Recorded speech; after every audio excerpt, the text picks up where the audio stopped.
Hello दोस्तों, आपका स्वागत है इंजीनियर्स वेल्थ लैब में। आज हम बात करेंगे एक ऐसी कंपनी की जो एक छोटी टेक्सटाइल प्लेयर से ग्रो होकर आज ग्लोबल केमिकल्स और एडवांस्ड मटेरियल लीडर बन गई है। एसआरएफ लिमिटेड एक नाम जो स्पेशलिटी केमिकल्स, पैकेजिंग फिल्म्स और टेक्निकल टेक्सटाइल और लेमिनेटेड फैब्रिक्स में अपना यूनिक मार्क छोड़ चुका है। 50 साल से ज्यादा की लेगेसी, 8000 से ज्यादा एम्प्लॉयज और इंडिया के साथ साथ ग्लोबल प्रेजेंस के साथ ये कंपनी एक मल्टी बिजनेस पावर हाउस बन चुकी है। इस वीडियो में हम देखने वाले हैं कि एसआरएफ का बिजनेस मॉडल कैसा है, कौन से सेगमेंट सबसे ज्यादा कंट्रीब्यूट करते हैं, कंपनी की फाइनेंशियल स्ट्रेंथ और मैनेजमेंट का लॉन्ग टर्म विजन क्या है। साथ ही हम जानेंगे कि एसआरएफ के लिए फ्यूचर ग्रोथ की की ड्राइवर्स और चैलेंजेस क्या हो सकते हैं। तो बने रहिए एंड तक, क्योंकि ये एनालिसिस आपको दिखाएगा कि एसआरएफ एक स्ट्रक्चरल ग्रोथ स्टोरी है जो इंडियन और ग्लोबल मार्केट दोनों में अपनी जगह बनाने के लिए तैयार है। सबसे पहले बात करते हैं SRF as a company. SRF limited एक मल्टी बिजनेस केमिकल्स कॉन्ग्लोमेरेट है जिसका प्रेजेंस है chemicals, packaging films, technical textiles और लैमिनेटेड फैब्रिक में। कंपनी के पास 16 से भी ज्यादा मैन्युफैक्चरिंग प्लांट्स हैं इंडिया में और एक थाईलैंड में है। FY25 के हिसाब से एसआरएफ का टर्नओवर था 14,693 करोड़ और एम्प्लॉय बेस है 8,000 से भी ज्यादा लोगों का। इंपॉर्टेंटली एसआरएफ का 50% से ज्यादा रेवेन्यू आता है ग्लोबल मार्केट से, जो उनके एक्सपोर्ट स्ट्रेंथ को हाईलाइट करता है। ये डाइवर्सिफिकेशन और ग्लोबल स्केल एसआरएफ को एक लॉन्ग टर्म ग्रोथ प्लेयर बनाता है। अगर हम एसआरएफ लिमिटेड के Q1 FY26 के रिजल्ट के बारे में बात करें, तो जहां इनका ऑपरेटिंग रेवेन्यू 3,818 करोड़ का रहा, जो कि लास्ट ईयर सेम क्वार्टर में 3,464 करोड़ का था, जो ईयर ऑन ईयर बेसिस में 10% से बढ़ता हुआ हमें दिखाई दिया। वहीं कंपनी का एबिटा 850 करोड़ का था, जो कि लास्ट ईयर सेम क्वार्टर में 645 करोड़ का था, जो हमें लगभग 30% से भी ज्यादा से बढ़ता हुआ ईयर ऑन ईयर बेसिस में दिखाई दिया। वही profit after tax 432 crore report हुआ, जो कि लास्ट ईयर सेम क्वार्टर में 252 करोड़ का था, यानी कि ईयर ऑन ईयर बेसिस में 70% से भी ज्यादा की ग्रोथ। और profit before tax 575 crore report हुआ, जो कि लास्ट ईयर सेम क्वार्टर में 344 करोड़ था, यानी ईयर ऑन ईयर बेसिस में 67% से भी ज्यादा की ग्रोथ। वहीं ईपीएस तकरीबन 14 रुपए 58 पैसे रिपोर्ट हुआ, जो लास्ट ईयर 8 रुपए 51 पैसे था। सो दोस्तों, एसआरएफ के Q1 FY26 के रिजल्ट्स हमें काफी जबरदस्त दिखाई दिए। यहाँ पे हमें ग्लोबल मार्केट में इनकी पोजीशनिंग काफी स्ट्रांग दिखाई देती है और रशिया यूक्रेन युद्ध का प्रेशर भी इनके रिजल्ट्स पे बना हुआ है। नहीं तो ये रिजल्ट्स और भी बेहतर हो सकते थे। अगर हम इनके नंबर्स के की रेशियोज को देखें, तो एबिटा मार्जिन FY22 में 25% का था, जो कि FY25 में 20% हो गया, यानी कि हमें इनके मार्जिन पे प्रेशर साफ साफ दिखाई दे रहा है। वहीं PAT margin year on year basis में 15% से घट करके मात्र 9% का हो चुका है और नेट डेट टू इक्विटी 0.39 से घट करके 0.28 का हो चुका है, यानी कंपनी के ऊपर डेट का प्रेशर कम होता हुआ जा रहा है। वहीं एसेट टर्नओवर 0.65 से 0.68 का हो गया और डेटर्स टर्नओवर 6.64 से 6.77 का हो गया। सबसे पहले बात करते हैं एसआरएफ के केमिकल सेगमेंट की। केमिकल सेगमेंट में इनका रेवेन्यू 1838 करोड़ का रहा Q1 FY26 में, जो कि लास्ट ईयर 1482 करोड़ का था, यानी ईयर ऑन ईयर बेसिस में 24% की ग्रोथ हमें दिखाई दी। वहीं एबिटा 502 करोड़ का रिपोर्ट हुआ, जो लास्ट ईयर सेम क्वार्टर में 306 करोड़ का था, यानी ईयर ऑन ईयर बेसिस में 64% से ज्यादा की ग्रोथ। स्पेशलिटी केमिकल सेगमेंट में डिमांड स्ट्रांग रही फार्मा और एग्रोकेमिकल कस्टमर से, लेकिन फ्लोरोकेमिकल्स बिजनेस में रेफ्रिजरेंट गैसेस की डिमांड सॉफ्ट रही, स्पेशली एक्सपोर्ट्स में। ये क्लियरली एक मिक्स्ड परफॉर्मेंस था। स्पेशलिटी ने पुल किया, फ्लोरोकेमिकल्स ने ड्रैग। एसआरएफ का दूसरा बड़ा सेगमेंट है packaging films and foils.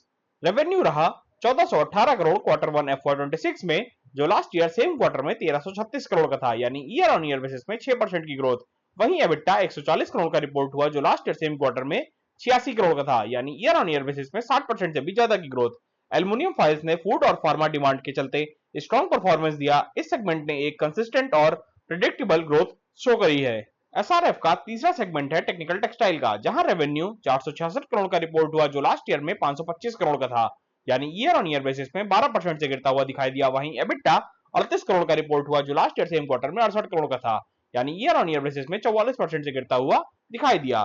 Tyre cord fabric की डिमांड गिरती हुई दिखाई देने की वजह से इनके नंबर्स पे प्रेशर भी साफ साफ हमें दिखाई दे रहा है।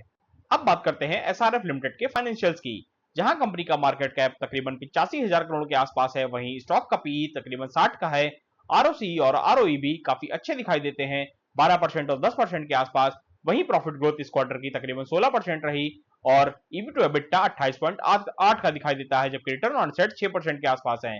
वहीं कंपनी फ्री कैश फ्लो भी जनरेट करती है, जो कि 3 साल का 1200 करोड़ और 5 साल का 2000 करोड़ के आसपास है, जबकि कंपनी का डेट टू इक्विटी 0.37 का है, जो कि लगभग नेग्लिजिबल है। एसआरएफ के पीयर्स में हमें जो नाम दिखाई देते हैं वो हैं टाटा केमिकल्स, दीपक फर्टिलाइजर, जहां स्टॉक का पीई एसआरएफ का 60 का दिखाई देता है, वहीं टाटा केमिकल्स का 56 का और दीपक फर्टिलाइजर का 18 का पीई दिखाई देता है। जबकि आरओसी और आरओई के मामले में भी टाटा केमिकल्स से आगे निकलती हुई दिखाई देती है एसआरएफ, जहां एसआरएफ का आरओसी और आरओई 12 और 10% के हैं, जबकि टाटा केमिकल्स के मात्र 4 और 1% के दिखाई देते हैं। वहीं ऑपरेटिंग मार्जिन के मामले में भी हमें एसआरएफ सबसे आगे निकलती हुई दिखाई देती है टाटा केमिकल्स और फर्टिलाइजर से, जिसका ऑपरेटिंग प्रॉफिट मार्जिन तकरीबन 20% के आसपास है, जबकि बाकियों के 13 और 18% के हैं। और आरओए के मामले में भी काफी अच्छी दिखाई देती है एसआरएफ, जहां इसका 6% का आरओए है, वहीं बाकियों का 1% और 7% के आसपास है। वहीं अगर हम 3 साल की सेल्स ग्रोथ की बात करें तो 3 साल की जो सेल्स ग्रोथ रही है वो 5% की रही है, जो काफी कम है हमें एसआरएफ की दिखाई देती है। लेकिन पीयर्स में भी हमें आसपास ही सेम ग्रोथ दिखाई दे रही है, जो कि 3 साल की 5% के आसपास ही है, और 3 साल का रिटर्न हमें दीपक फर्टिलाइजर से थोड़ा कम दिखाई देता है एसआरएफ का, जहां दीपक फर्टिलाइजर का 17% का है 3 साल का रिटर्न, वहीं एसआरएफ का मात्र 2% का दिखाई देता है। जबकि एफआईएस के मामले में हमें एसआरएफ काफी सबसे आगे निकलती हुई दिखाई दे रही है, जिसमें एफआईएस की होल्डिंग तकरीबन 18% की है, जबकि बाकियों में 12 और 11% के आसपास दिखाई देती है। अगर हम क्वार्टर ऑन क्वार्टर बेसिस पे सेल्स ग्रोथ की बात करें तो सेल्स हमें एसआरएफ लिमिटेड की बढ़ती हुई दिखाई दे रही है, जो कि जून 2024 में 3,468 करोड़ की थी, जो अब बढ़कर के जून 2025 में 3,819 करोड़ की हो चुकी है, जो कि तकरीबन हमको 10% से बढ़ती हुई दिखाई दे रही है। वहीं एसआरएफ की अगर हम ईयर ऑन ईयर बेसिस में या क्वार्टर ऑन क्वार्टर बेसिस में ग्रोथ देखें, जो कि हमें 7%, 14%, 20% और 10% की दिखाई देती है। वहीं ऑपरेटिंग प्रॉफिट मार्जिन भी इंप्रूव होता हुआ दिखाई दे रहा है, जो 17% से बढ़कर के 22% के हो चुके हैं, और नेट प्रॉफिट भी हमें इंप्रूव होता हुआ दिखाई दे रहा है, जो कि जून 2024 में हमें 252 करोड़ का हुआ करता था, वो अब बढ़कर के 432 करोड़ का हो चुका है, यानी ईयर ऑन ईयर बेसिस में 70% से भी ज्यादा की जंप हमें दिखाई दे रही है। वहीं ईपीएस भी हमें काफी अच्छा दिखाई दे रहा है, जो कि 8 रुपए 51 पैसे से बढ़कर के 14 रुपए 58 पैसे का हो चुका है। अगर हम कंपाउंडेड सेल्स ग्रोथ की बात करें, जो कि 3 साल की 6% रही है और 5 साल की 15% रही है, वहीं 3 साल का प्रॉफिट -13% का रिपोर्ट हुआ है और 5 साल का 4% रिपोर्ट हुआ है। वहीं 3 साल में स्टॉक का प्राइस मात्र 3% बढ़ा है, जबकि 5 साल में यह 28% बढ़ता हुआ हमें दिखाई दिया है। अगर हम कंपनी की बैलेंस शीट की बात करें तो टोटल लायबिलिटीज तकरीबन हमें 21,000 करोड़ के आसपास दिखाई दे रही हैं, वहीं एसेट्स भी 21,000 करोड़ के आसपास ही दिखाई दे रहे हैं। और कैश फ्रॉम ऑपरेटिंग एक्टिविटी तकरीबन 2,487 करोड़ का रिपोर्ट हुआ है, वहीं इन्वेस्टिंग एक्टिविटी और फाइनेंसिंग एक्टिविटी से हमें कैश फ्लो निगेटिव में दिखाई दे रहा है। और अगर हम रेशियोज की बात करें, जहां डेटर्स डेज हमारे 54 के दिन के दिखाई दे रहे हैं, वहीं इन्वेंट्री का डी1 111 दिन की दिखाई दे रही है, और वर्किंग कैपिटल डेज हमें माइनस में दिखाई दे रहे हैं, जो -9 दिन के हैं। अगर हम शेयर होल्डिंग पैटर्न की बात करें तो प्रोमोटर्स के पास 50% से भी ज्यादा का स्टेक है, वहीं एफआईआईज और डीआईआईज भी 36% का स्टेक होल्ड करते हैं। तो मतलब प्रमोटर्स, एफआईआईज और डीआईआईज मिला करके तकरीबन 86% का स्टेक होल्ड करते हैं, जबकि 12% का स्टेक हमें पब्लिक के पास दिखाई देता है। एक और एस्पेक्ट है एसआरएफ की कम्युनिटी और सस्टेनेबिलिटी इनिशिएटिव्स। कंपनी ने सीएसआर प्रोजेक्ट के थ्रू 2.1 लाख लोगों को डायरेक्टली इंपैक्ट किया है। फोकस एरियाज रहे एजुकेशन, हेल्थ केयर और इन्वायरमेंट। यानी एसआरएफ अपने बिजनेस के साथ साथ सोशल रिस्पॉन्सिबिलिटी में भी अपना रोल एक्टिवली प्ले करता है। एसआरएफ मैनेजमेंट ने अपना आउटलुक शेयर किया है, जिसमें कुछ की पॉइंट्स हैं। स्पेशलिटी केमिकल्स में स्ट्रॉन्ग डिमांड पाइपलाइन है और न्यू कैपेसिटीज रैंप अप हो रही हैं। फ्लोरोकेमिकल्स डिमांड मीडियम टर्म में पिकअप करेगी और ग्लोबल कंडीशंस नॉर्मलाइज होंगी। वहीं पैकेजिंग फिल्म में फार्मा और एफएमसीजी डिमांड से स्टेबल ग्रोथ एक्सपेक्टेड है, और टेक्निकल टेक्सटाइल को ऑटो सेक्टर रिवाइवल से फायदा मिलेगा। मैनेजमेंट का स्टांस है कॉशियस ऑप्टिमिज्म। शॉर्ट टर्म में मार्जिन प्रेशर पॉसिबल है, लेकिन long term growth driver intact है। तो दोस्तों, एसआरएफ लिमिटेड एक ऐसी कंपनी है जिसका बिजनेस मॉडल क्लियरली डाइवर्सिफाइड और ग्लोबली कॉम्पिटिटिव है। केमिकल सेगमेंट लॉन्ग टर्म का पावर हाउस है, पैकेजिंग फिल्म एक स्टेडी कैश जनरेटर है, टेक्निकल टेक्सटाइल ऑटो रिकवरी के साथ बाउंस कर रहा है, और सस्टेनेबिलिटी इनिशिएटिव्स कंपनी को एक रिस्पॉन्सिबल कॉर्पोरेट बनाते हैं।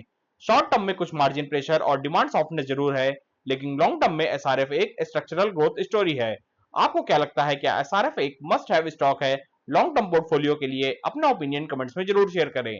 अगर आपको ये डिटेल्ड एनालिसिस पसंद आया हो तो लाइक करिए, शेयर करिए और सब्सक्राइब करिए इंजीनियर्स वेल्थ लैब को, जहां आपको मिलती है सबसे ऑथेंटिक और फैक्ट बेस्ड स्टॉक एनालिसिस। मिलते हैं अगले वीडियो में किसी और कंपनी के एनालिसिस के साथ। तब तक के लिए हैप्पी इन्वेस्टिंग, सेफ इन्वेस्टिंग।